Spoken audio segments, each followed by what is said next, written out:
A nearly tragic event could have been avoided if the 9 p.m. routine was followed. That's according to JSO after a gun was stolen from an unlocked vehicle, nearly costing Drew Stokes his life. Stokes, an aviation enforcement agent with U.S. Customs and Border Protection, was ambushed in a Publix parking lot last year. He was shot 5 times. So what is the 9 p.m. routine?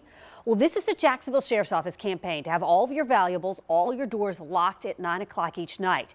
This campaign's all about staying one step ahead of criminals. Listen to this. In the past 42 days, 52 guns were stolen out of unlocked vehicles. Well, now Stokes is working to spread the message about the 9 p.m. routine after his life was nearly taken. This will help with the complacency there and the liability issues of leaving an unlocked firearm in a car, because obviously it can lead to tragedy. Customs and Border Protection agent Stokes made the comments at Clay High School today after he shared a story with a room full of students who were considering careers in law enforcement and criminal justice. Our Juliette Dreyer was there and has that story for us tonight. My name's Drew Stokes. I was the agent that was ambushed at the Publix parking lot in Oakleaf. It's an opening line these students at Clay High School have likely never heard before.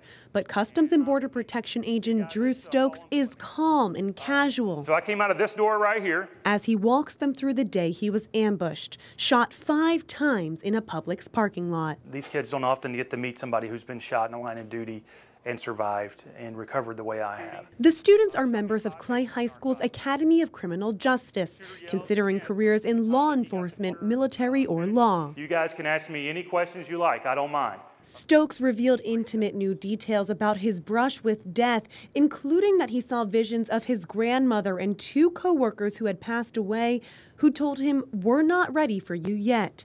He hopes his candor helps encourage those on the fence to either pursue a career in law enforcement or maybe choose a different field. So if they want to go into this line of work, or they want to join the military, we have to be truthful with them. We can't sugarcoat these things.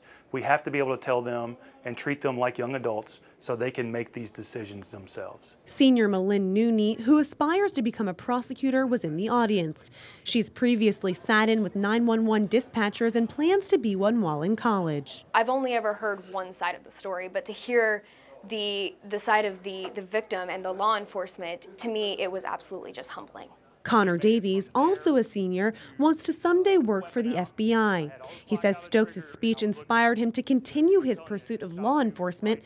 He says the danger doesn't deter him. Just hearing all of these stories of what happened, what happens bad, what happens good, it still hasn't changed my mind. As for Stokes, he says he gets just as much out of these talks as he gives. It's my therapy to talk about it. It helps me internally to be able to get out there and get the message out that I'm okay. I'm looking forward to just returning to a normal life. In Green Cove Springs, Juliette Dreyer, First Coast News on your side. Wow, Agent Stokes has made such remarkable progress. He has one final surgery remaining. He's hoping to get that done next week. And his ultimate goal, he tells us, is getting back to flying by July.